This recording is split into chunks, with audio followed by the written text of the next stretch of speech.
Okay. All right, recording is in progress. So with that, today we are joining to go over proposed NAC changes to NAC 555 and 586. We have combined those two today, and there's a lot of moving pieces. The reason being is NAC 586 really goes in harmony with the changes to our pesticide applicator program that we're having to do to conform to federal requirements. So we felt it was best in the interest of industry's time to combine that. So you're not having to go to multiple workshops, and the changes to NAC 586 are fairly small. So we're hopeful that works for you. If it does not, and you have some feedback on that process, we certainly welcome that. Our goal here was to try to make it a little bit easier on industry, because we know there's a lot of meetings, but we certainly want to make it a fruitful and productive conversation. So please feel free to communicate that. So with that, we will start with public comment, and we're going to initially look at those changes to 586. So we'll go over a little bit of an overview in that process as well. I have, we have several Department of Ag employees present. So they'll also be helping us comb through those changes and what the federal requirements look like as well. I apologize for not introducing myself. I'm Ashley Jepson, the Plant Industry Administrator, which is now our Plant Health and Compliance Division. And I'll be working with Brett Allen and Raymond Saliga here as we go through some of these proposed changes. So for folks that are going to participate in public comment, please state your name for the record. And especially on the phone too. It looks like for the most part, folks have typed in their full name, which is fantastic. So we appreciate that. Let's see, we have not, just for your information, the proposed changes for NAC 555 that pertain to our pesticide applicator has not been routed to LCB at this time. We're doing that in the interest of everyone's time because there's a lot of changes. So we want to have good discussion with industry on what that looks like so that we're sending them something that's a little bit closer to where we hope we'll be. So that's kind of our plan there. The proposed changes for the entomology and noxious weed piece has been routed, but we do not have drafts quite yet. So again, just to reiterate, we're going to start out with the workshop for NAC 586. Which applies to our pesticide dealers. Then we'll jump into our pesticide applicator changes to 555. And then we will have the last portion of our workshop on our proposed changes pertaining to our plant pathology, entomology, and noxious weeds program. So there's a lot of moving pieces. We have held one workshop on the entomology and plant pathology fees, but we didn't have any participation. So we're also combining it here as well. I know the virtual meetings can be a little bit more challenging for folks. So if you're having any technical difficulties, please feel free to mention that in the chat. And if you wanted to say something for the record or get us some comments, we certainly welcome you if you're having issues to submit those in writing, and we'll absolutely include those in the process. So you've got Alan Whiteneck's contact information through our notice. You're certainly welcome to email any of our staff as well. So also just for information, we have Alan Whiteneck here. He's in our plant division. Sierra Russell, our public information officer. And I believe that, and Michael Hendry, one of our newest staff to our pesticide applicator program.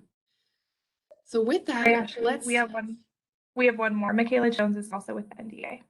Oh, wonderful. Michaela Jones, our newest addition to our public information program. So communications team. So thank you. Thanks for that. Okay, so again, all of this will be documented and recorded for reference down the line, and we expect there will likely be multiple workshops as there's so many moving pieces to these. So we're going to open up public comment pertaining to NAC 586, then we'll go through the changes and we'll open that up for public comment again. So with that, at this time, is there anybody that would like to participate in public comment? Please either wave me down with your, if you have your camera engaged, or you can go ahead and speak or raise your hand. If you're on the phone, you can hit *6 to try to engage as well. Again, please try to keep your comments to 3 minutes just for the sake of time. And if there's anything else you would like to add, certainly follow up with some written communication to us. So with that, we'll open it up to public comment for changes to NAC 586. And again, we're gonna go through what those look like.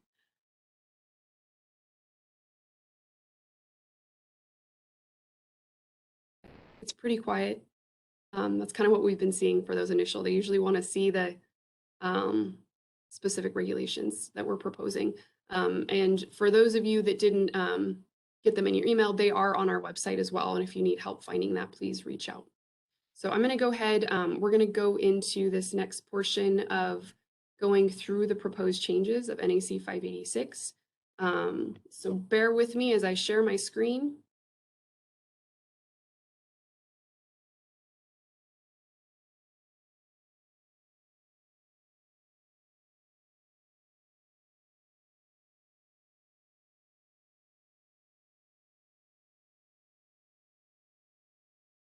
That's not what I was looking to share.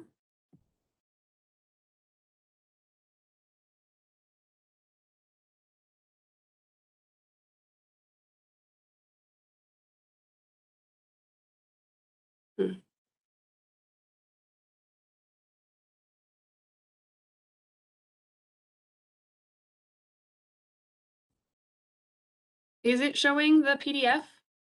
It's downsized. Yeah, it's But it did bring it up in full a minute ago. haven't had. Is it? How about now? It's still not in full. It's minimized, sort of. It's It's not showing up on my screen at all here.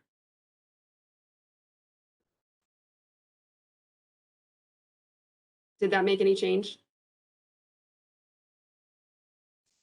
blank. I'm showing just gray screen.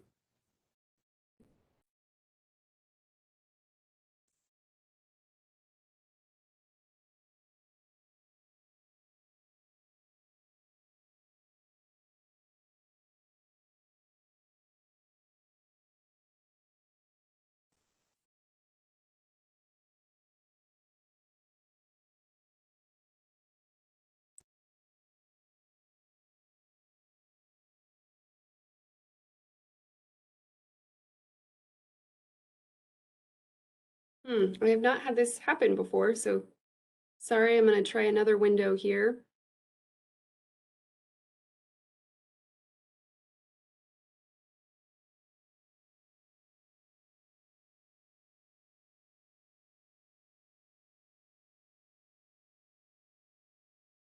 How about that? Great. Okay, sorry about that. A little bit of a technical glitch.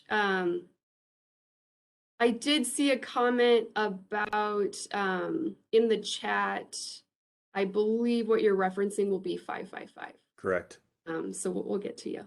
Okay, Brett, if you're good, I'm going to let you jump in. I'll just mention that these changes were pertaining to AB 74 in this last legislative session. So we are trying to get our regulations and our statutes up to par with new federal requirements in CFR. So a little bit of context on that. For our department to have primary regulatory oversight over those that are applying pesticides in the state or are dealing pesticides, we have to have these things in statute and regulation. The counter to that is either they would be regulated on just the EPA level, which wouldn't allow for us to issue licenses and for folks to do business in the state on for pesticide applications. So it's critical that we have these things in, and it will be reviewed by EPA, and we'll have to have a state plan approved showing that we have the appropriate authority to execute a program. So that's really what these are in response to. There was language adopted in AB 74 for 586, and this is in follow-up to those adopted statutes. With that, I'll let you go for it, Brett, and just tell me when to scroll. Okay, perfect. Thank you. Good morning, everybody. My name is Brett Allen, Nevada Department of Agriculture. Okay, so yeah, thank you, Ashley, for that intro. And it might help to note that you'll see some new terms: authorized commercial. You'll see non-private. Private is existing. So some of that was changed through AB 34. We used to have government licensing and then non-primary principal commercial. So some of that nomenclature has changed to what you see here in the blue. So that's just a little bit of background, because you're going to see a lot of these words such as authorized commercial applicator, non-private, or private. And really quick, a private applicator is someone who purchases and uses restricted use chemicals for an agricultural commodity, so a rancher or a farmer. And then non-private is someone who is pretty much everybody else wanting an RUP certificate, or a government agency, conservation district, city, county, state. So everybody else would fall under that non-private category. And then you'll see that term authorized commercial. That is a licensee, a pest control license, licensee wanting to purchase and use restricted use chemicals for hire. We also have commercial, that is someone who's using general use for hire. So you'll see section 2. This 586, again, it's pretty quick. Section 2 really expands on who can purchase RUPs. So we expanded that to authorized commercial, non-private, or private. We wanted to include those different types of individuals who RUPs can be distributed or sold to. So scroll down, please, a little bit. Okay, number 3 is just, oh, sorry, a little too far. Number 3 is easy. It's just retain, each person who's registered shall maintain records for 2 years. And sales pursuant to 586, 406. Those are for people selling restricted use chemicals. Then the last one here for 586 is section 3. And this expands on who can apply RUPs. Again, we included authorized commercial, non-private, or private applicator. And then number 2 in section 3, and this is a little bit more detailed per EPA. And we're just doing this because EPA revised their certification, pesticide applicator certification rule in 2017. And under our current cooperative agreement, we also need to adopt some of those regulations so we can also have a pesticide program. So we adopted EPA's provisions on requirements for the non-certified applicator. And so you can see those right there. And it's the responsibility of the certified applicator to ensure that the non-certified applicator working under that individual is meeting those standards. And one of the biggest ones is annual training. Annual training on knowledge of labeling, PPE, treatment site, ensuring that individuals are applying to the correct site, records, stuff like that. It is also the responsibility of the certified applicator to keep those training records. So when the training occurs, and it can be done by the certified applicator or the Department of Agriculture, when that training occurs, that it's documented with the name and the date and who conducted that training. So again, non-certified applicator can apply RUPs, but there's some new requirements for that individual working under a certified applicator. And that's all that number 2 is saying. And that's it for 586.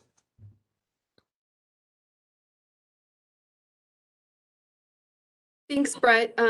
So as we mentioned, these are really in response to CFR. Like Brett mentioned, it's important to note that in order for us to get up to standards of CFR, and you're really going to see this in NAC 555, we did have to do some shifts to the structure of our licensing and certification program. So as Brett mentioned, really what CFR is most concerned about are the restricted use pesticides.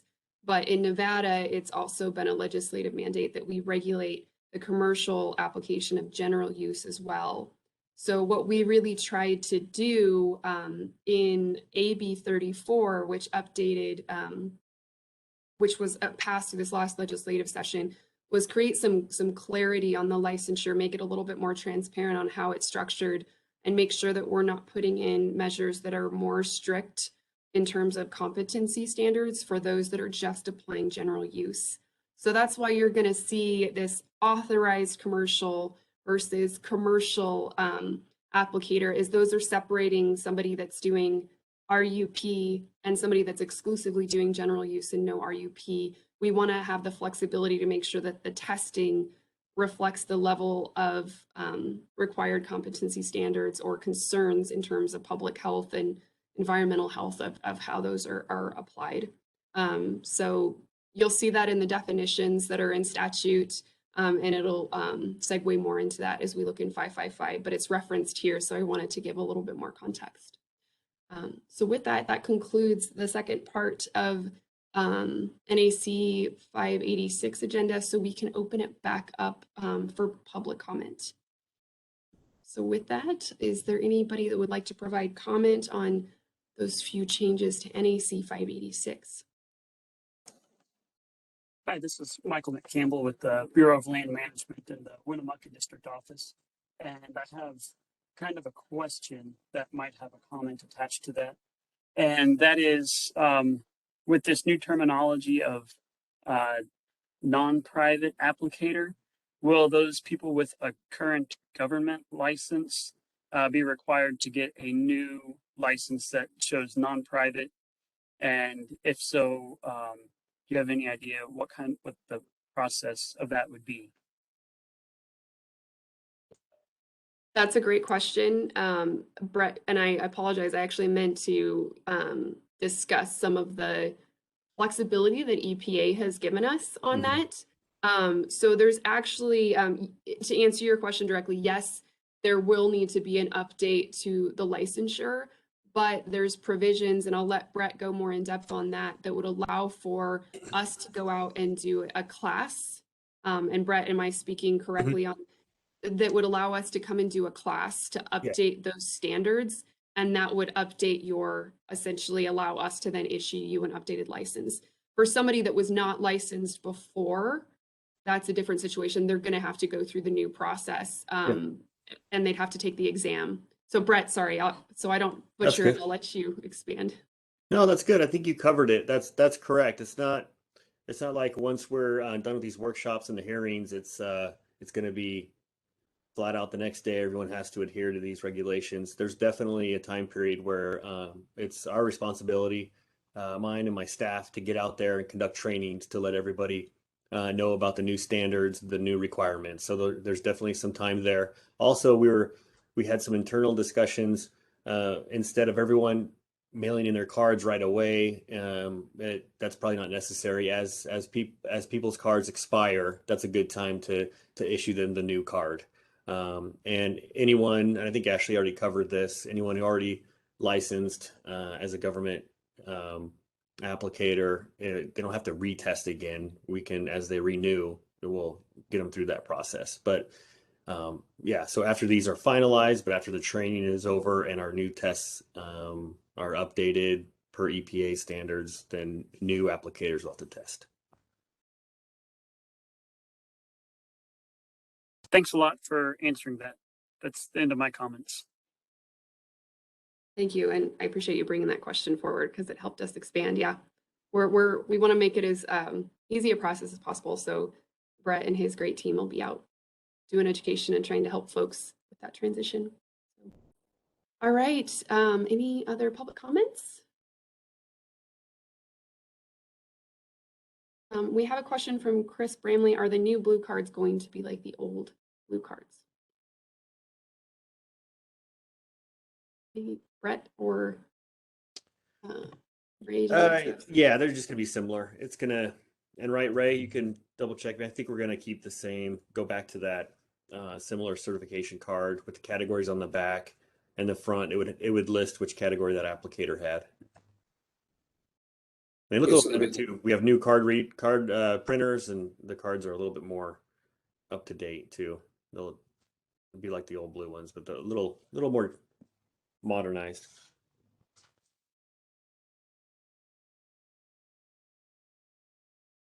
There's another question in the chat, question about earning CEUs for teachers teaching people getting CEUs. Yeah, that was my question. I'm Gary Reese, and based on the last two questions, it seems like this might be the place where I could ask a question like that. And currently, in trying to keep up with our requirements on CEUs, there seems to be a situation where nobody can answer whether we can earn CEUs when we're teaching at a workshop where our students are getting CEUs based on our teaching.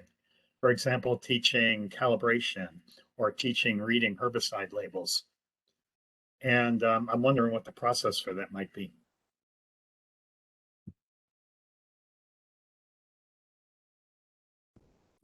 So we'll have an internal discussion on that. The only thing I'll say from That's a good question. working with our federal partners is typically in accruing CEUs, when they're reviewing those things, you don't get them when you're the provider, you only get them when you're on the receiving end. But let us do a little bit of legwork on that and see what some of the options might be. It's a good question. Mhm. Hey, thanks a lot. Specific venue would be the Wheat Extravaganza in Elko. Okay. No, that's helpful. We'll chat with with EPA and we'll have an internal discussion and see what that could look like. Thanks.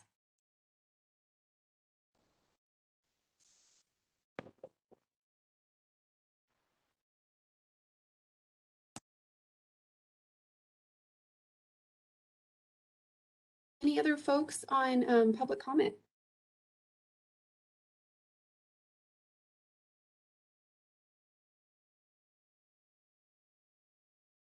Okay, it's pretty quiet. Again, if you're on the phone, *6 to unmute. And if you didn't get a chance or you're having issues, please shoot us an email or any other form of communication that would work for you, and we'll make sure that your comments are taken into consideration. Or if you think about something after the fact too, that's what this whole process is for. Okay. Be quiet. All right, and I apologize. I meant to state that the workshop did start at 9:33 on 9/22, or sorry, September 22nd, 2021. So we're going to conclude the workshop portion on NAC 586, and we're going to open up the workshop portion for NAC 555 pertaining to our pesticide applicator program. So it's 9:56 and we're opening up that piece. So we'll start just how we did with public comment, then we'll actually go into the heart of the changes and then have more discussion with public comment following that. Just again, for context, this is in response to AB 34, where we updated our statute to reflect Federal Code of Regulations and to also allow us to continue with our program. We have to do these things. So you saw some significant changes pertaining to that commercial, authorized commercial user, commercial applicator, non-private and private. So really, like Brett mentioned, for government applicators, they have to be held to the same standards for our other RUP applicators. So we're trying to make that as clean a process as possible in how we named and structured these, while also having that separation from those that are exclusively doing general use to make sure that, what they're having to test for and get licensed for reflects the work that they're doing and the risk. So CFR is primarily concerned about those RUPs in particular, but per our state requirements that are in statute and legislative intent, we're having to update things for commercial applicators on the non-RUP use as well. So just a little context to reiterate specific to this 555 portion. So with that, Brett, is there anything that you wanted to mention before we jump into public comment? You'll certainly have the opportunity to as we do the overview in the second portion of that.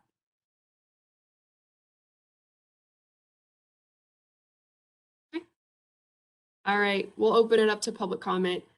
Same process. If you can turn on your camera, wave me down if there's something you want to say, or unmute yourself through *6 on the phone, or you can go ahead and unmute your mic and just let me know you're trying to talk. But please remember to state your name for the record.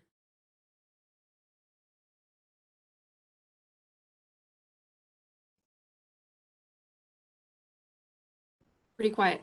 We'll jump into what those actual changes look like. And this is the lengthier part of our workshop anticipated for today. So we'll do our best to navigate these. So this is kind of what we're going to get into is that second portion. I'll share my screen here in a second.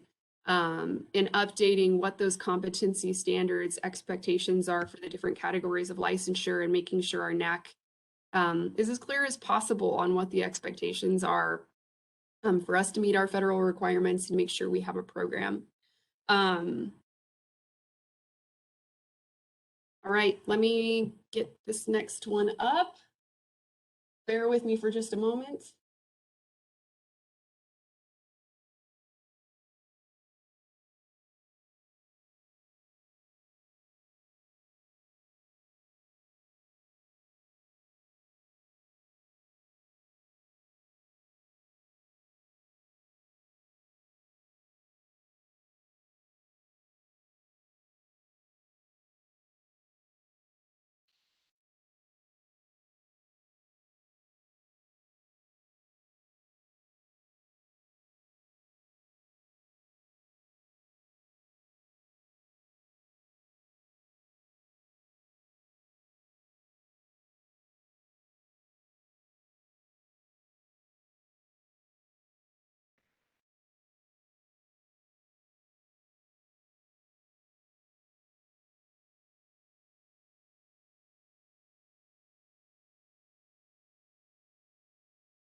Sorry, folks, it seems to want to just keep. There it is. Is it showing 555? Just. Yep. It is. Huh, okay. It's not showing that on my screen. So we'll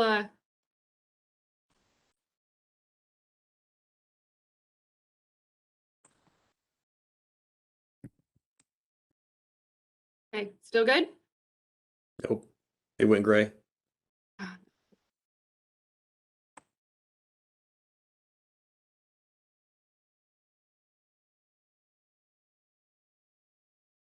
How about now? Good. Okay. Sorry, guys. All right, so jumping into it, I will have Brett do most of the navigation here. There's quite a bit to it. We do need to go through these changes. He'll try to give kind of an overview of what those look like. But just again for reference, make sure you've taken a look at those changes for AB 34 because it does provide the statutory connection to what we're trying to do here. So with that, Brett, I'll let you take the reins. Okay, let's get going here. Okay, so you'll see a lot of blue right off the bat. This is new language. You'll see these are record keeping requirements. Looking at section 2, is this for non-private applicator record keeping requirements. It is important to note that it says pursuant to NRS 555-2618, subsection 1. And what that means is that these particular record keeping requirements are for, I have it up here, city, county, state, or other government agencies, including without limitation conservation district. Those agencies passed in AB 34. So I wanted to make that clear because it was pointed out to me yesterday. Hey, is that for every single person who has a non-private card, like a homeowner or golf course, for everybody? So no, this section here, record keeping requirements pertaining to subsection 1, government agencies. So you can scroll down a little bit. Nothing out of the usual. These are standard record keeping requirements. The EPA registration number, the brand name of the product, the wind velocity. These are already requirements that government agencies already keep track. These are record keeping requirements that government agencies already keep track of.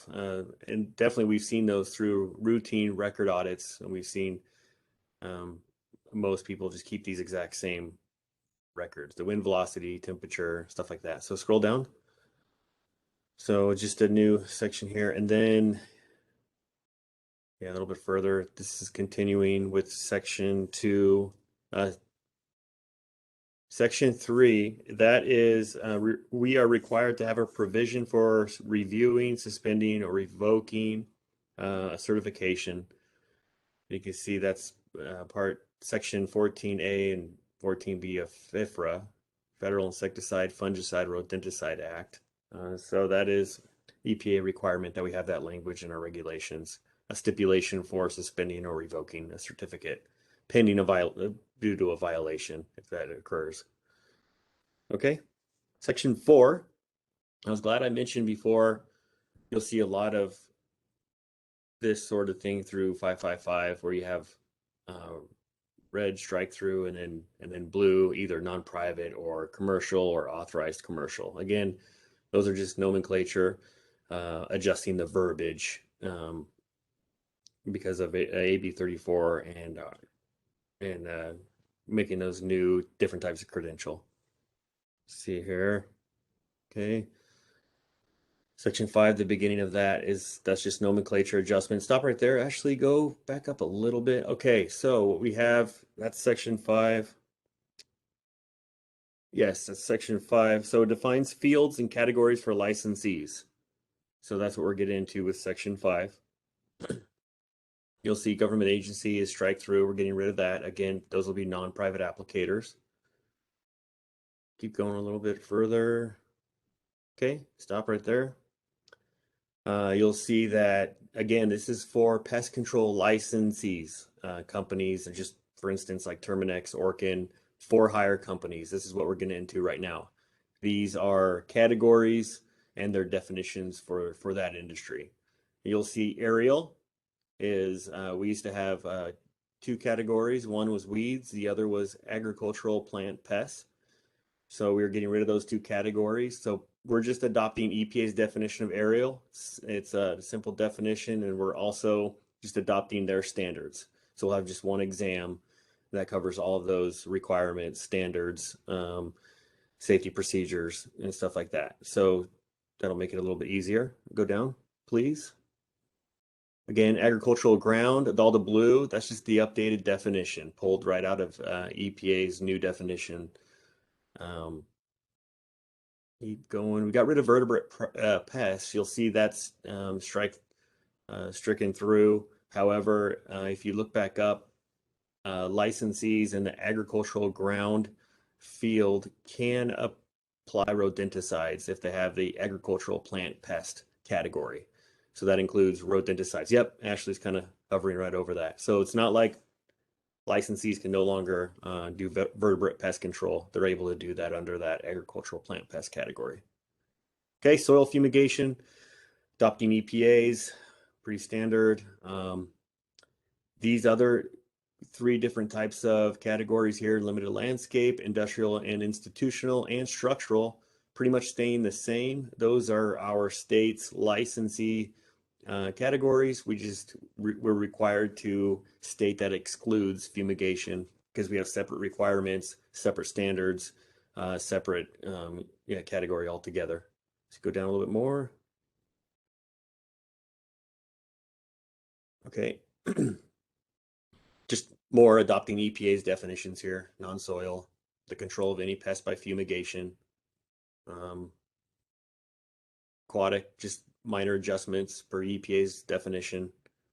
Again, we have to state that it excludes fumigation in the aquatic and not, or in the aquatic category. Okay, you'll see, stop right there real quick. I know you'll see a lot of red, strike through verbiage here, preservation of wood. I just wanted to mention that. We don't have a lot of licensees in Nevada that have that category. But also if someone wanted to get into that particular type of work, they still can. They just need the structural category. So we got rid of preservation of wood. Individuals wanting to do those treatments can get a license in structural. Government agency, that's all this red strike through. Getting rid of all this.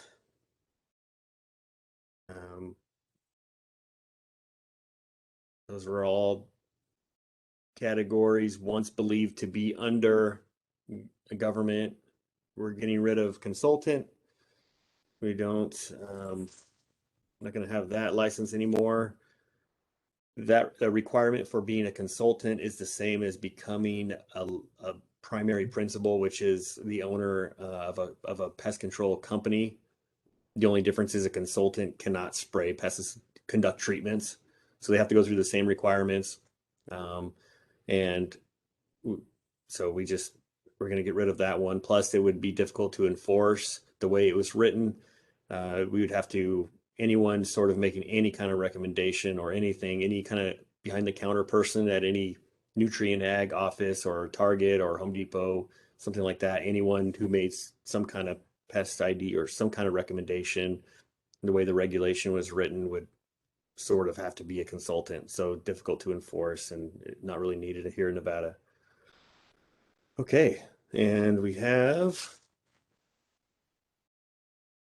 just minor adjustments, getting rid of verbiage we don't need. We have, yeah, there you go, section 6. Notes on that. There competency standards for licensees only. So if we go to the top part of section 6, number 1, these are for licensees conducting pesticide treatments only using general use pesticides. So in the past, or well, now this hasn't been adopted quite yet. These were the testing standards, the competency standards for all of our licensees. Just these 6 things: operations for pest control, laws and regulations, pests, integrated approach to pest management. Due to EPA's revisions in 2017, which we've talked about over and over this morning, we have to have new competency standards, but we don't want to make. We didn't have the authority to ensure that people just applying general use pesticides have to adhere to those new RUP competency standards. So at the top part here, again, these are just for individuals spraying general use pesticides. Beginning at number 2 there, now we're adopting EPA's competency standards, the testing standards for those individuals wanting to use RUPs. So you can keep going, and again, this is taken straight out of the CFR. These are competency standards. This is what an individual needs to be tested on. Stop right there real quick. For instance, non-target injury, other problems resulting in the use of restricted use pesticides in agricultural areas. Knowledge, pre-harvest, restricted entry intervals, very important for those types of pesticide applications. Go down a little bit more. So again, just testing standards, nothing new here. We're just taking it straight from EPA, so we're at least as stringent as the federal requirements. Yeah, that's all that what we're looking at here is just adopting those testing standards. They have structural testing standards. So we're just adopting those. Then applicators must demonstrate practical knowledge of types of formulations for appropriate control for structural areas. So what we do have also is a comparison table. You'll see one of our categories was limited landscape. Of course, EPA does not have that particular category, but we have a comparison table that I can share if anyone requests that after the meeting today. We have a comparison table of the existing category, the proposed category name, and the closest. It was the closest to a comparable EPA category with those testing standards. So we didn't want to change every single one of our licensee categories, but we do have to adopt those testing standards if individuals want to use RUPs. So therefore, we found the closest comparable EPA standard and would adopt those into the category. So I do have that table. It's just a document if anyone wants that afterwards, just to see what the standard is and the definition of that category. Go down, please. I was just going to mention, Brett, too. I mean, so folks, you're going to see, common themes throughout these, knowing, having, knowledge on the specific pest for that type of treatment. So whether it be structural, if making sure it's avoiding contamination of food, there's a very common theme through each of these. Yep.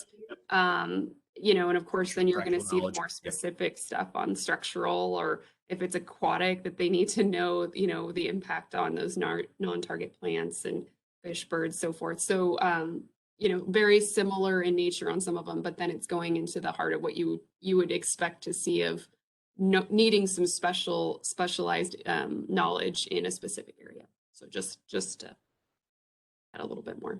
All right. Yeah, perfect. Scrolling No, down. thank you for that. It's almost, you know, kind of want to go fast through here because it's just adopting their standards, but I do want to be fair, you know, in case people are kind of wondering about that. But that it's standard. It's almost standard verbiage with a little bit of different requirements in each one, like weeds versus aquatic. Exactly what you mentioned. Okay. We are getting rid of our consultant license, so that's all what you see here is removing that verbiage from our language or from our regulation. Section 7, real quick. It's cleanup verbiage. It's application for a business license. We wanted to make that clear. And then have those requirements below. And go to, there should be a letter P below. I just want to explain that real quick. Okay, right there. Now this states, this is only if an individual who is applying for a business license is stating they meet CEU requirements. So this states that a statement certifying that any employee of the applicant who is subject to the provisions, it's pretty lengthy. So basically, these are just required. We're looking at requirements for someone wanting to start a pest control business, and we had to include here that an individual, if he was wanting to submit information regarding continuing education units he received, he would have to follow 555.372. So that's all that letter P means. Number 4, just to be in line with our licensing requirements, we have that expiration of December 31st for a business license at the end of each calendar year. Okay, keep going. Section 8. For sponsor of a CEU course, must ensure that content must contain the new competency standards. That's what we're saying there in Section 8.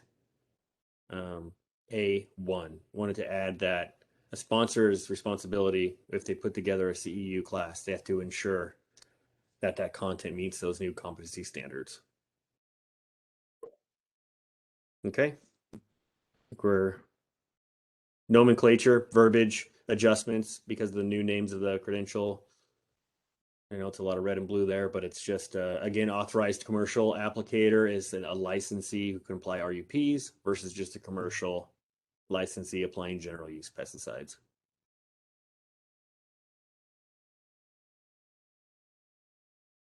Still verbiage adjustments there in our regulations. That's all that is.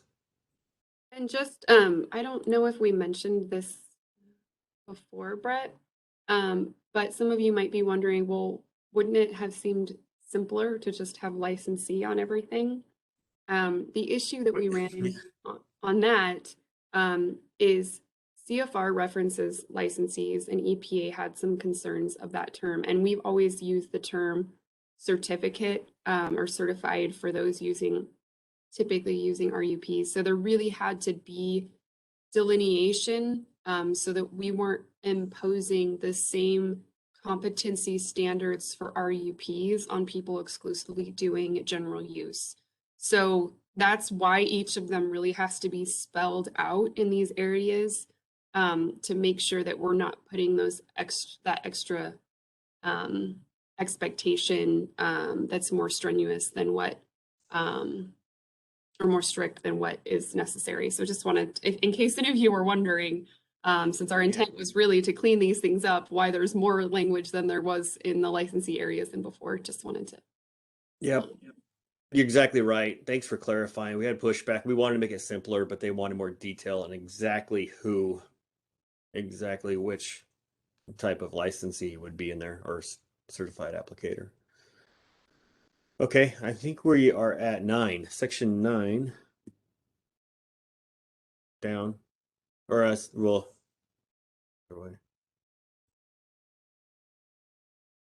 Keep going. Okay, a little bit higher. Okay, so section 9, we made this adjustment. We wanted to, this is regarding aerial applicators, crop dusters in Nevada. So currently, if someone wanted to be an aerial applicator, here are the requirements right here. Number 1, proof of having passed the applicable examination, and it's either a commercial pilot's license or an aerial transport license. So we're getting a lot of requests for pesticide applications with the use of drones. So if you scroll down a little bit longer, we expanded this regulation, and Ray did a lot of footwork on this. Ray Saligo in our Las Vegas office. We wanted to include a stipulation here that an individual, if they wanted to use a pesticide or a drone to apply pesticides, that they could get the unmanned aerial system rating issued by the FAA.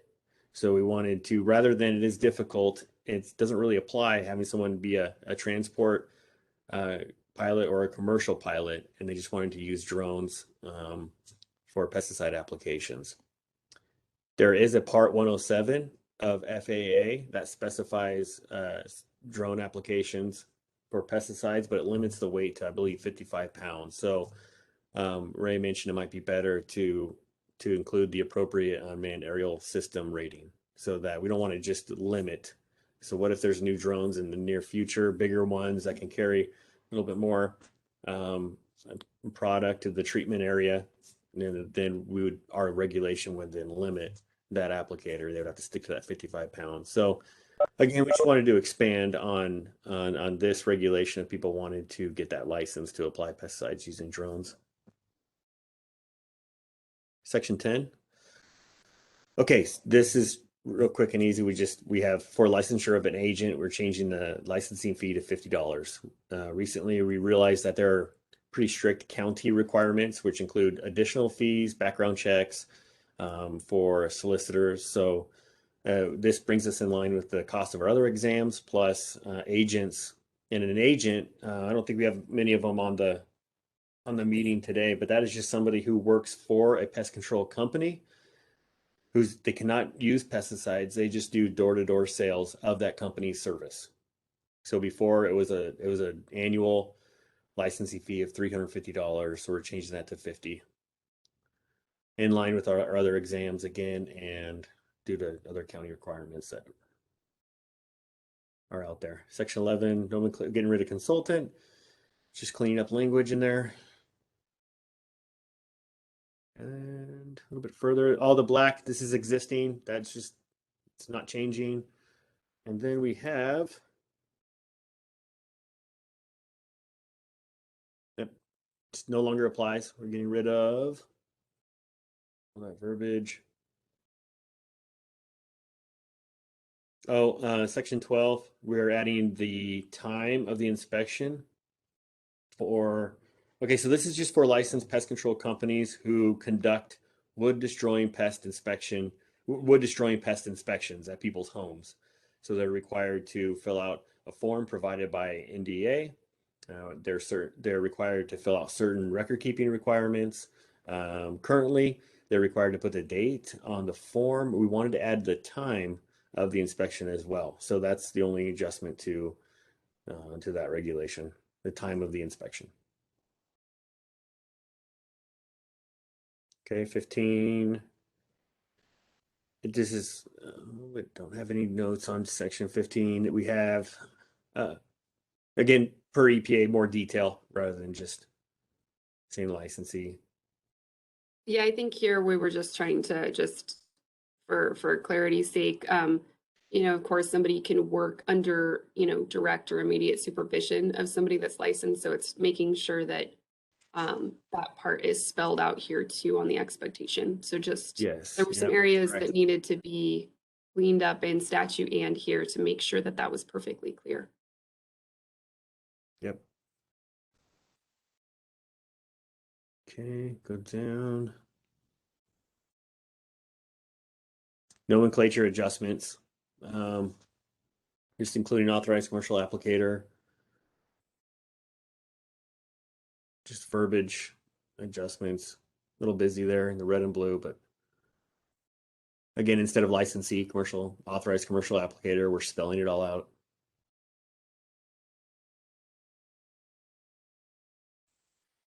Okay, that section 17, that is our we didn't include the entire schedule of fines that we have for violations. We just want at the top part, the heading of that area in the regulation states commercial. So we just wanted to scratch that out and put non-private. Yeah, so there's no changes to the fines. It's just, Nope. again, cleaning this up for per our statute.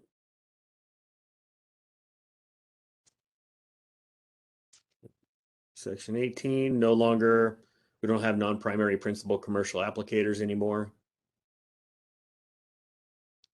Those are non-private.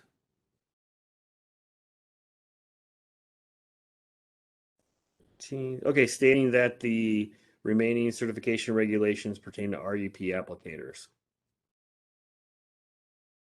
And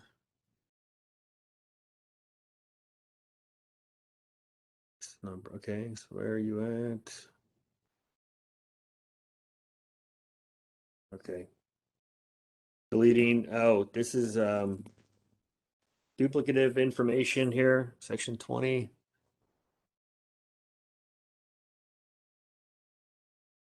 We saw that stricken through at the top. We've already made those category definitions. So a lot of this will be cleaned up. We'll get rid of a lot of this verbiage in there. Okay, so 22, we're defining the new, now we're into certification, private and non-private. Now the top part of this document is for licensees. Again, licensed pest control companies doing work for hire. Now we're getting into restricted use pesticide certification. So non-private and private. So what we see in section 22 is, again, we're getting rid of non-primary principal commercial. They are non-private applicators, and we are defining the categories. So we took these straight out of EPA's, their definitions. We're adopting those. We now, for non-private applicators, we consolidated the number of categories to 12. I believe we had close to 18 categories before, so we now have 12, which we are going to adopt the definition. And then later on, you'll see in the next section, I think it's the standards. So similar to licensees, this is now we're kind of doing it in the same format, defining what that means, and then later on, the testing standards for that particular category.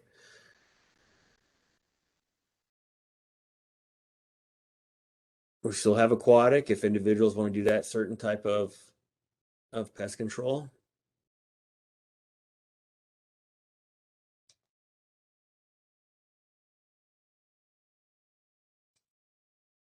And just it's instead, currently we have 4 different types of fumigation for certification, certified applicators.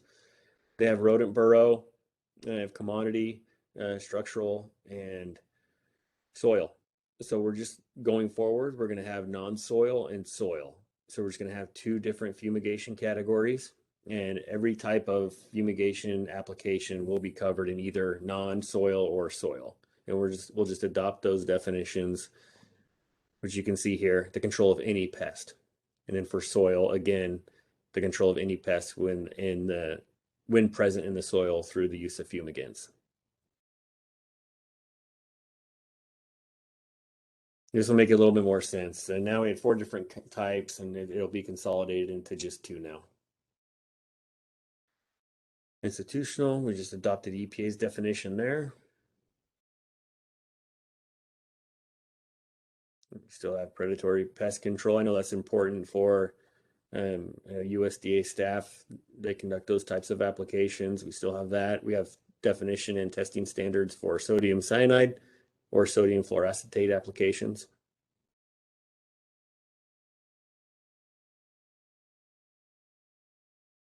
So yeah, just redefining consolidating and redefining our private and non-private certified applicator categories. Okay, same as above. We have used to be our certified RUP certified applicators, these are the testing standards for everybody. So this can be the testing standard for individuals using general use pesticides. These are the new testing standards. We have to ensure that they include A through F. Going down a little bit further, A through H, sorry. It includes laws and regulations and safety. Those are standards for people using general use. So we had to adopt the standards from EPA for individuals wanting to use RUPs. And that's what you see here in blue. And we're adopting them straight out of 40 CFR 171-103, A through C. We're just taking them straight out of that CFR. Go down a little bit, please.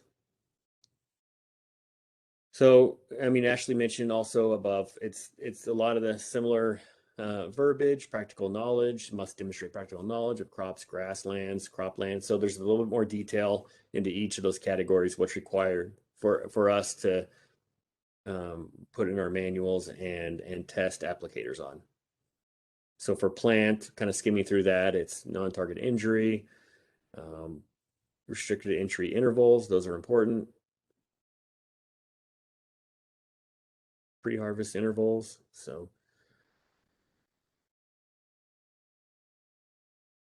aquatic testing standards for it's important that applicators have knowledge of beneficial insects and other organisms in the aquatic environment. Limited area application, so those are just standards taken from EPA. Yeah, keep going. Same thing here. Getting rid of our just adopting EPA standard. And then it's going to be our job to do a deep dive in our manuals and adjust our exams accordingly to make sure that we include these standards.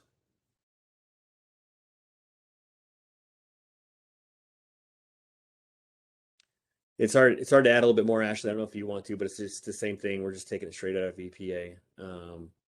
It must demonstrate knowledge of, and then it includes somewhat similar language or tweaked a little bit if it's, aquatic versus forest and range. Yeah, I think that definitely the take home is, for folks to really review each of the categories in depth to know what the new federal requirements are. But, a lot of it's going to be fairly similar, in terms of kind of what you'd expect to be able to be demonstrated in terms of knowledge for public safety and environmental safety. But I think they're actually written fairly well. I mean, for doing anything industrial, structural, you need to know, the specifics of, the applicable hazards. And that's really what it's trying to spell out. I think this is actually going to help with more transparency on those categories and how it translates to the manuals and the exams. And kind of showing that those things are in harmony with our federal cooperation. So we definitely encourage folks to look at these closely. I did post the link in the chat. It's on our website. If you have issues, let us know, but taking some time to look at each of these and those that might apply to you specifically are definitely helpful.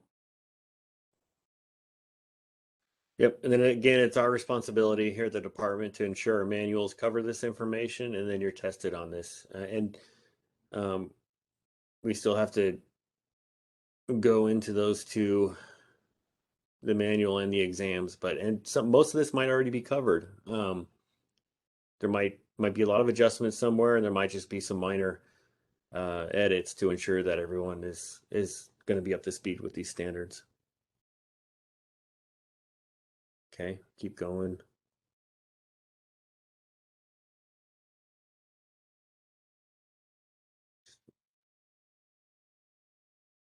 More of the same, adopting their standards.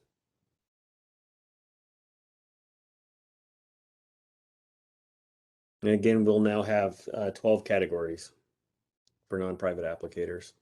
And for private applicators, again, those are individuals applying RUPs for ag commodities, ranchers and farmers. They're not going to have any categories except for soil fumigation and non-soil.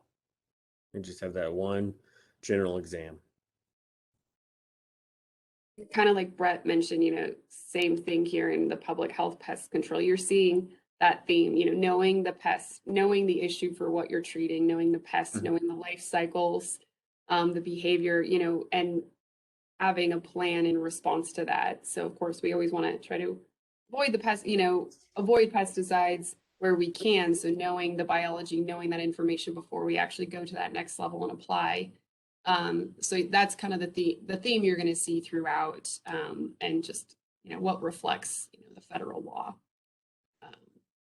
But to be expected, knowing how they can have implications and the conditions they need to be applied in. Correct. Yep. You see the overhaul here. We just had 7 or 8 things listed real quick, and those were our testing standards, pesticide laws and regs, general safety, stuff like that. But we really have a lot more detail now with these new testing standards. And I think we're almost, we have one more after we have 12, so there's one more. And okay, that's it. Okay, section 24. Now we're getting into private applicators. Again, we're just ditching those current definitions and we're adopting EPA's definition. So all that red in the beginning is just that. We're not going to have any categories for private applicators. We're going to have non-soil. And the good news is EPA has been working on a non-soil fumigation manual, and they've also been working on test questions. So those are pretty much all done. So individuals wanting to do non-soil fumigation, I'm just gonna take it right from EPA. They've already done the footwork. They did the manual, the questions. We're going to take it from that agency. Okay, 25, testing standards for private applicators. Sorry, above that, so 24 was definition, section 25 are the testing standards for private applicators. And I believe we just have that one. They just have to follow, because there's no categories except for fumigation.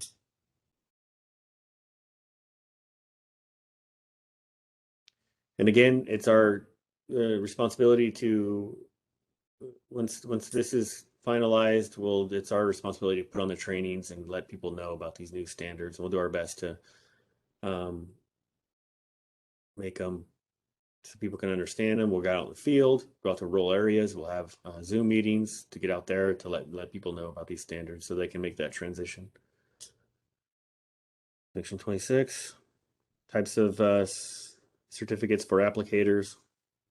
So 1, A, B, and C no longer apply. We don't have non-primary principal applicator anymore. That's basically it. Nomenclature adjustments.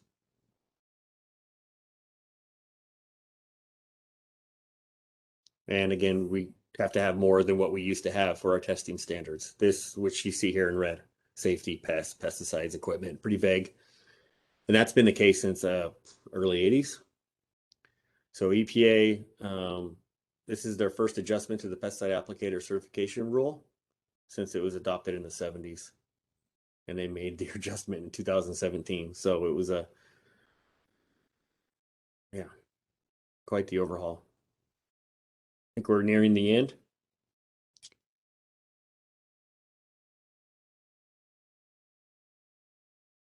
Yeah, passing score, we're going to change that to a 70%. Again, we're going to do a deep dive on our exams. So if there's difficulties in some exams where maybe the norm is not 70%, EPA is more than happy with us adjusting those exams. So I guess what I'm sort of saying is, yes, the passing grade is going to be higher, but those exams are going to be adjusted so individuals can reach that passing grade. We want people to pass these exams. So we'll have to look at what exam usually gets what grade and what the passing score is, or what the general a grade is on an exam, and we can adjust those accordingly. They're going to want that 70% for our certification exams. And 29 is verbiage change. 29 through 31 It's a lot of deleting the non-primary, principal, commercial, and including non-private. Now, 18 years of age, that is a requirement for EPA. I tried to, in our regulations, we currently have age minority, age of majority. My apologies. It's called age of majority, but it needs to be spelled out because 18 years is the requirement. There's exemptions to that in the CFR for a family business, a family farm. Well, that's the only exemption.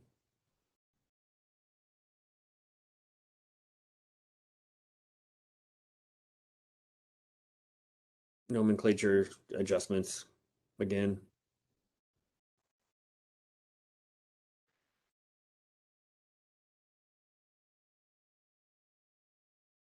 Okay, this is apply for renewal, no more than 3. We want a little bit of time to process the application for renewal.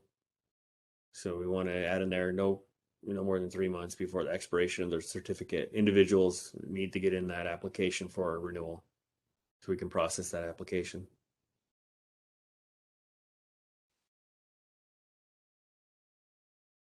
(32) record keeping requirements for private applicators. Again, for individuals, ranches, applying RUPs on ranches and farms. Data treatment, first and last name, address, the size of the treated area. Record keeping requirements when pesticides are applied.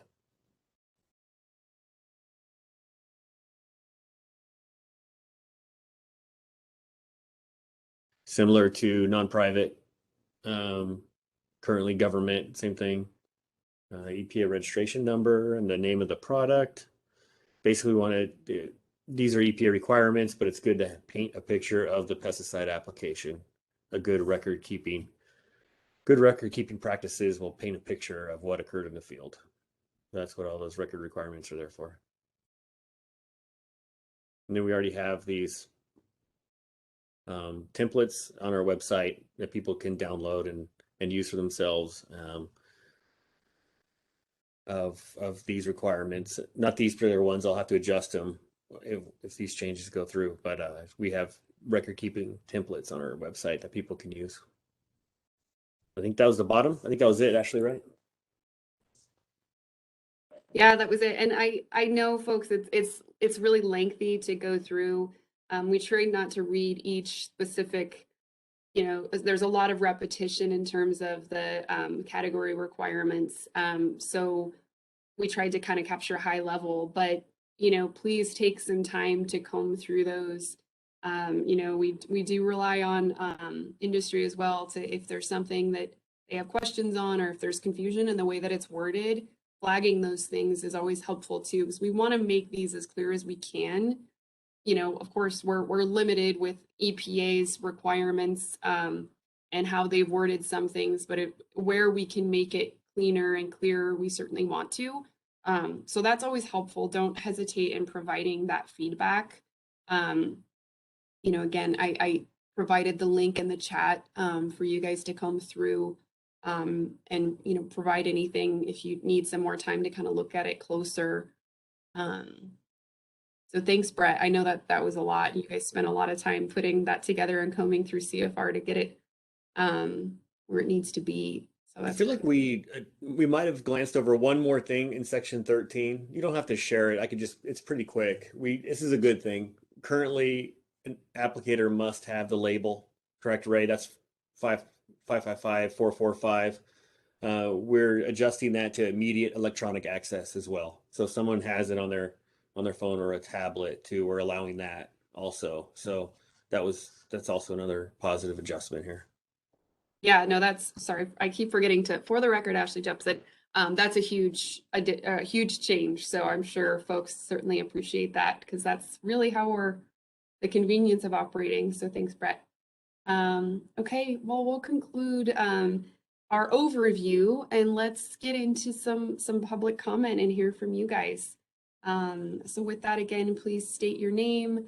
I do see a couple hands in the air. So let's start with you, Doug Busselman. I'll mute myself and you can go ahead and chat. And if you're also on the phone, remember *6 will unmute you. Thank you. My question has to do with your plans for the timetables that you're going to be going forward with these regulations. You had indicated that one section hasn't gone to the LCB at all yet. Are you planning to run both sections through the process together, or what are the specifics of the timetables, including what your deadline might be for submitting comments? For the record, Ashley Jepson, great question, Doug, and I appreciate that. So we are, ideally we will have these adopted by spring is the goal.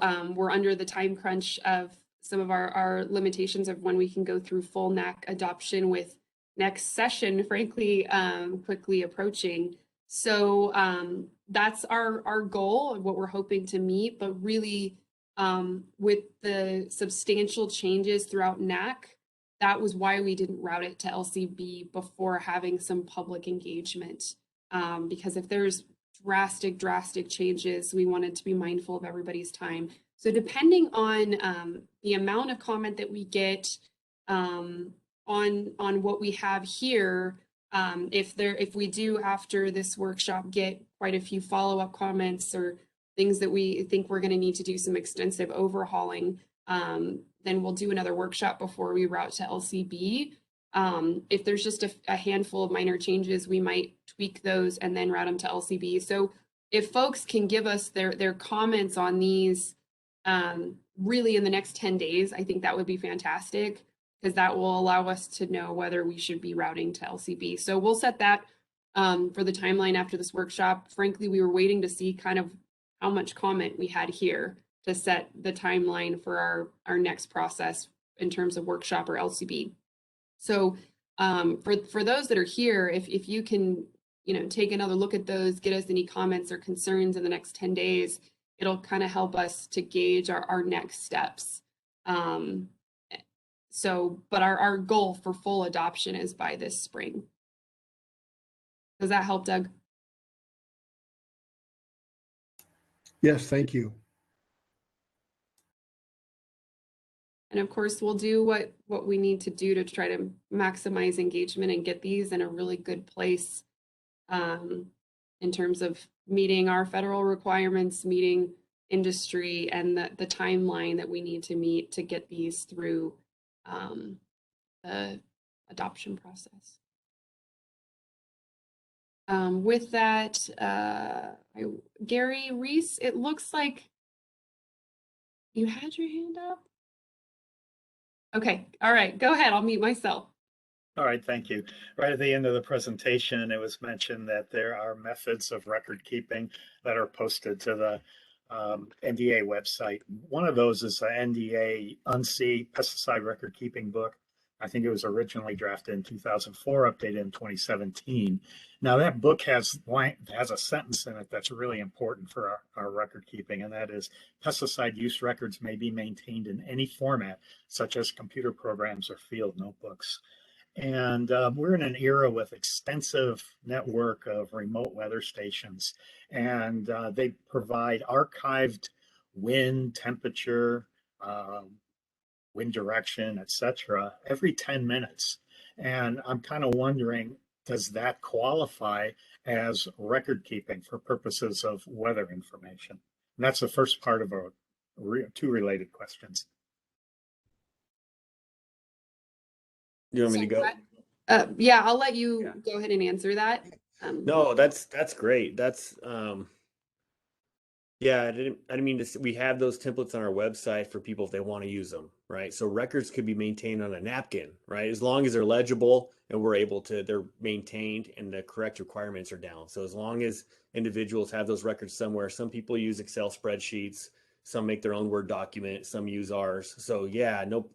I think that sounds like a really great tool that you're using, especially with the climate, with the wind and the temperature. So yeah, as long as the records are legible, they're retained for the appropriate time, and and they're available upon request. You can keep them how you want to keep them. Yeah.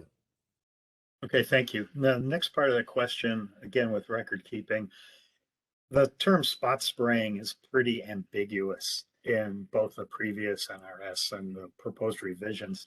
And it seems like it mostly applies to fumigation, but it can also apply to herbiciding in the case of cut stump application with a paintbrush or a small spray bottle with a herbicide applied directly to the stump after removing a shrub or a tree. And my question here is that some of this record keeping requires us to report the volume of herbicide applied, the area that it's applied. And when we're talking small amounts like a third of a milliliter per spray, and that spray is one single spray is all that's necessary to hit one or a small clump of cut stumps. And it's only being sprayed in a 6 wide inch spray pattern. What is the requirement for recording the beginning weather and the ending weather in cases where, say, every 5 minutes you're spraying a stump that you just cut? It's really, I think I'll just leave it at that. And the practical application of this is that there is a lot of attention now to vegetation management under the NV Energy power lines. Any public utility needs to maintain their vegetation. So one of the most common techniques being applied in the field is cut stump application on shrubs and trees that resprout after cutting. And the record keeping starts to become really onerous when you got these really small applications. And again, I'm just wondering whether it's mostly for fumigation or it also applies to herbiciding. For the record, Ashley Jepson, Brett, I will let you jump into that. I want to mention a couple things. You know, we want to be reasonable when it comes to the record keeping. So in terms of monitoring the weather, you know, if there's a practical and kind of streamlined way that you guys can, if you're looking at the weather patterns, I mean, some of it is sight, some of it is looking at weather monitoring and documenting that at once. You know, that's appropriate. We want to be flexible and not overly stringent on these things, as long as, you know, the intent of them is being met and that things aren't being applied when they shouldn't be in, you know, inclement weather. And then in terms of I don't think there's anything we can really work around in terms of reporting volume. Like application volumes always have to be reported, but Brett, I'll let you expand on that if I'm speaking incorrectly or out of turn, and give your take. Yeah, that's if I were, so as an inspector and I go and I look at somebody's records for a routine audit, or if there's a complaint that we have to look at somebody's records of the pesticide application that occurred. And the big problem is that there's just nothing written down. It's just, there's no temperature, there's no wind, there's nothing there. So yeah, I get it. That is a little tricky. And, but really, talking about begin time and end time, you had somebody out in the field maybe for 6 straight hours doing applications, starting at 8 in the morning, finishing around 2 or 3 or something like that. That's what that really pertains to. But if someone's doing an application like you described, just gonna do the best you can. I don't know if you're doing a lot of different stump cut treatments in a day, where you're doing maybe 10. You could do it over a 3-hour period. You could just do a start and end during that, just a single start and a single end, if that works. If it's just one, it's obvious that it's just one's going to apply in that case, because it doesn't take too long. I mean, 2 minutes and you're done. So it is going to be one number.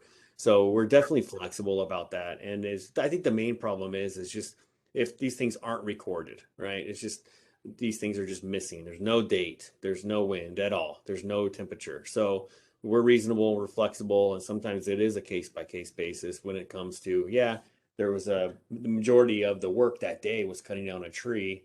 That's where the hours were spent, and the application was just spraying the top part of the stump, which only took about 3 minutes. That could be demonstrated on the record as just the same end time and begin time. It's the same. I think the problem arises in administrative interpretation of this, that internally, as a government pesticide applicator, we have to write pesticide management plans that spell out how we're going to address all the NRS requirements. And things get really hairy with all the weather and volume and that kind of record keeping. Although it's pretty easy when we use geospatial databases like ARC collector. There's timestamps on there for when you started and stopped, and basically all we had to add was how many pumps a spray did you do at every single power pole. Mm-hmm. So it's all doable, but I wanted to get clarification on how frequently is a spot application. Is it like every cut stump, or is it a 30-foot wide circle where you're cutting various shrubs, or is it all day long, start to finish? So I think I've got pretty good clarification here on that, but there is ambiguity then in the NRS with regards to what really is spot spraying. And Ray, I think you have the reg up too, if you want to touch on that. I don't think that really pertains, spot treatment isn't cut stump. That's a little bit different, right? I think you have the definition up there. Yeah, just so that we look for with our required records and reports. I'm looking at NAC 555410. I'm sorry, Raymond Saliga. So we look for the address of the treatment site, a description of the treatment area, and in the case of a spot treatment, a description of the spots treated. The address of this treatment site in these herbicide applications, it can be, along a roadside, or in your case, along power poles. So look for an address, like a start and an endpoint address for those power poles. A description of the treatment site would be, between two roads or along power lines, starting and ending in certain locations. And then our spot treatment, we have a somewhat wordy definition, but a spot or non-contiguous spots for outdoor applications must not exceed 4 square feet of the treatable area. So this was written more for the urban and structural and in yards and in home applications pertaining to non-porous surfaces. So with spot treatments on for cut stump treatments, these could be, if you're looking at the label description and it's listing it as cut stump treatments, the spot treatment would not apply. The spot treatment is there for specifically labeled on labels as a spot treatment. So you could list in your description of your treatable area just 12 stumps or cut stump treatments at this address, or between these two roads, or along some section of power line listing starting in GPS coordinates. Regarding the wind direction and wind speed, that's for the application record. So that could, for that address of a treated site or that treatment area. So you could record the wind speed and direction at the beginning of that work period. That can pertain to a number of cut stumps in the area. Still, does that help at all? You just and I want to give other people a chance to speak here, but you did allude to the fact that excuse me here, a spot spraying wasn't intended to apply to cut stump application with herbicides. So we would cut that with the description of the treatment, a description of the treated area. So if you give, we have our address of the treatment site and the description of the treated area. So you could list cut stump treatments at this address or within this area. The spot treatment is defined as an application of pesticide to a spot or two or more non-contiguous spots. the total of coverage of which does not exceed 1/10 of the potentially treatable area. So with cut stump applications, the potentially treatable area for a cut stump treatment would be somewhat ambiguous. You can't do a cut stump treatment to 200 square feet of turf or of backyard. So spot treatment is referring to like herbicide applications or something of a given area of ground. Like walking in a non-crop area, pasture field or something like that, conducting a Or around spot entry spraying. points to a structure, or Area, spot spraying weeds within a field or within a yard. Yeah. And for the record, Ashley Gibson, I think something that might be helpful too, it's hard to sometimes get the language to fit every type of scenario. But one thing that I think that we could do is, you mentioned that you have to put together kind of your response plans to meeting these NRS and put together what that protocol is going to be for your staff. So we would be absolutely happy to look at that and provide feedback of, hey, you're doing more than what you have to do. And this is actually a way that you could. So if that might help with making sure you're not having to guess through these things, because that's the last thing we want, we can certainly do that. So please use us as a resource, and we'll look at this closer too to make sure that there's not some changes we might need to make that clear. Yeah, I'll be happy to do that. Who would like to receive that? You can send it to Brett, myself, or Ray. We'll make sure out of the three of us that it gets to the right hands. Righty. Thank you very much. Thanks for your feedback. We appreciate it. All right. Thanks, Brett. Thanks, Ray. Appreciate it. Are there any other folks that would like to provide public comment pertaining to NAC 555, our pesticide applicator portion of section?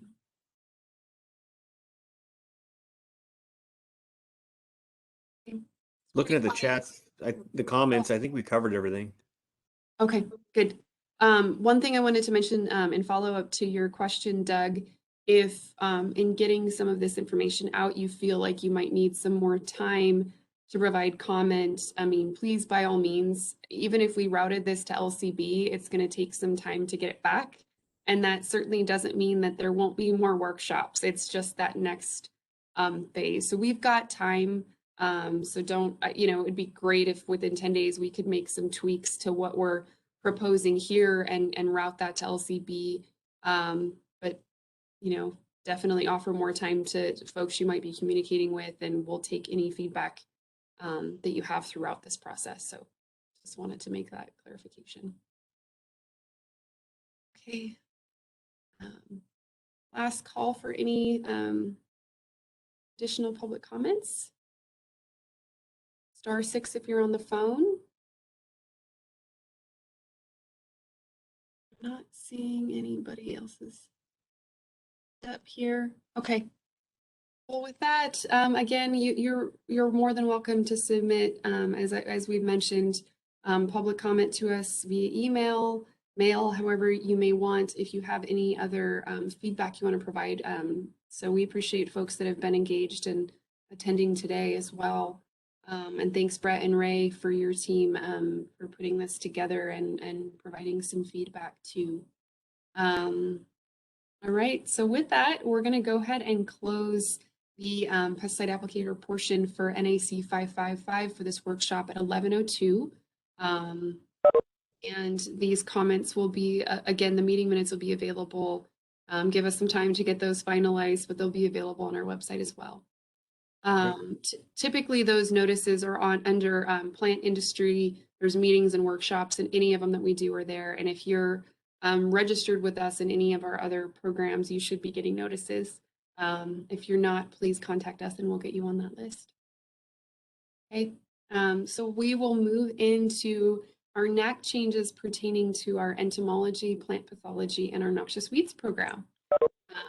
So any folks that want to jump off, you're more than welcome to at this time. Okay. All right, so it is 11:03 and we're going to go ahead and start the NAC 555 workshop discussion pertaining to changes that we have for entomology, plant pathology, and our noxious weeds. Just for clarification, we did hold one workshop for the changes to entomology and plant pathology, but we didn't have any public participation. So here we are again. We've been certainly discussing these intended changes for, I feel like it's been at least over a year now. With that, we'll get into the thick of it. So of course, as we've been going through with protocol, we'll open it up for public comment. Please limit yourself to 3 minutes, and then we'll go into an overview of what those changes look like, and also conclude with public comment as well. So with that, opening up public comment, please state your name for the record.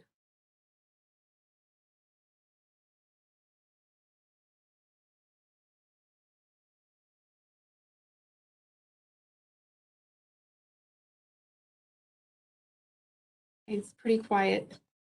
All right, give me just a moment to download this portion of the changes so that we can jump into it.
Sharing my screen here.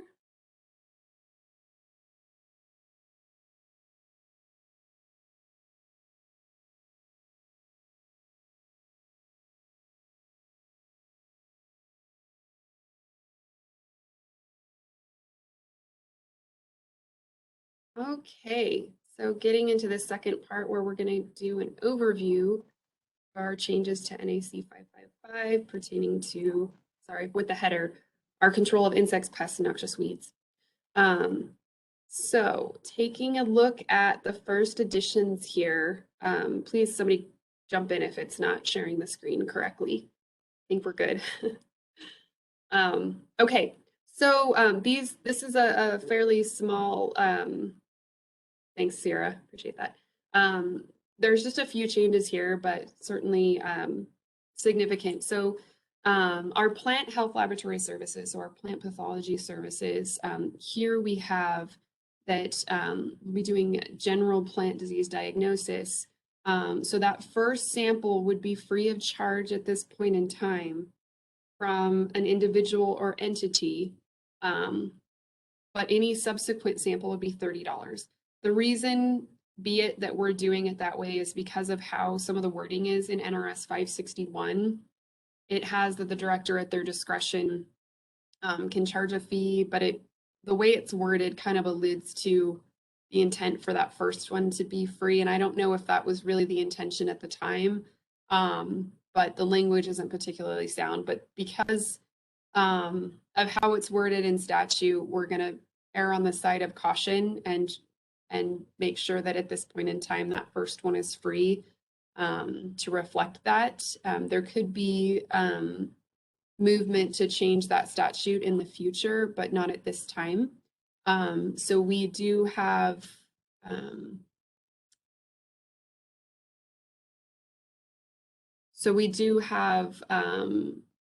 sorry, I had somebody knocking at the door. I'm okay, thank you.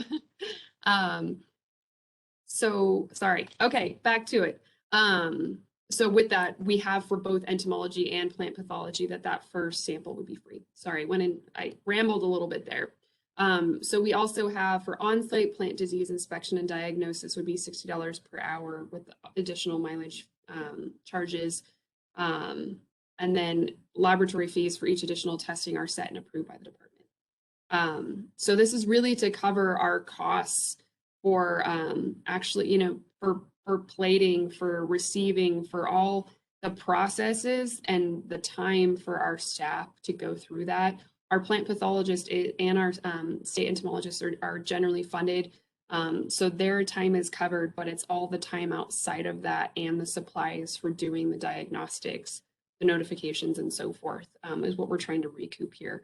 We're seeing this is very much in harmony with other states. It's usually a fee-based service, and we actually did receive that as some of the comment in our small business impact assessment, that, you know, it's pretty common to charge for those type of lab services. With that, I want to stress that our intent here, you know, if somebody is submitting a sample that is like, hey, you know, we think this looks like one of your quarantinable pests, or we saw your billboard at the airport and it, you know, this pest looks like that, we're sending it your way. We're not going to be charging for those things because it's industry helping us with survey work.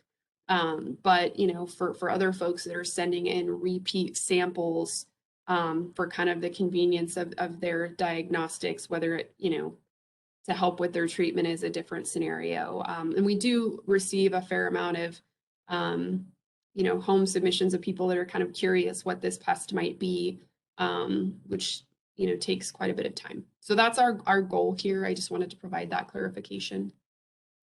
So it's the same. It also has, we're seeing more email and electronic services submitted to our entomology program in particular. So when, you know, there would be a charge for that because it does usually require follow-up of additional photos. It does take time to do that as well. So we're trying to be consistent on that. But again, if it's a notice that's helping us with doing our survey work, that's a different situation than, you know, a business that's continually looking for identification or a general homeowner that just kind of curious type of a thing. With that, moving into our weed-free certification program, really the updates here are fairly minor. It's just trying to provide some clarifying language. Statute did change in NRS 555, incorporating for noxious weeds their propagated parts. So somebody that wants to certify a field for being free of noxious weeds, that must include the propagated parts. So we wanted to make sure that that was perfectly clear because that's the whole intent of the program, to prevent the spread. We also have here updating language for North American weed-free forage minimum certification standards. So that's what we use. Those are the standards that we use in doing our weed-free certification program. So some of the language here was outdated, where we used to just do gravel pit and field inspections, like hay inspections for weed-free, whereas now we also do mulch. There's more momentum in certifying weed-free different products. So we wanted to have that open so that we can offer the service as needed. So that's why you'll see, but not limited to, forage, gravel, and mulch. It's listing the 3 that we do now, but not boxing us in so that we can provide the industry service. It's a great program for trying to minimize the spread of noxious weeds. So, all right, that's it. You know, that's the bulk of it. And I apologize for the interruption and rambling a little bit there at the beginning. So let me stop sharing my screen here, and then we'll open it back up to public comment. All right, we're in public comment. So folks that have any questions or comments, please state your name for the record, and you have the floor.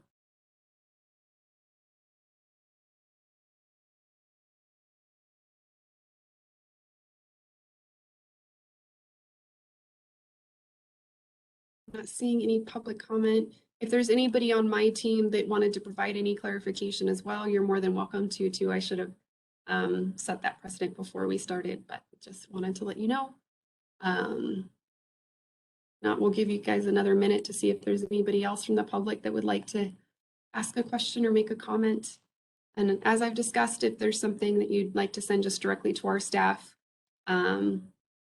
or you're having technical difficulties, please feel free to contact us directly.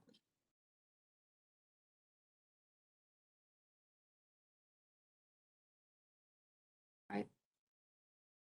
Okay. Well, thank you for your time today. I know it was just shy of 2 hours. That's quite a bit of time, but your feedback and participation and just knowledge of what's going on is critical. So we appreciate that, and we'll have some more notices coming out, as this is just the beginning of this this process. So with that, it is 11:13 on September 22nd, 2021. And we will close our workshop for NAC 555 and 586. Thank you, everybody. Hope you have a great day.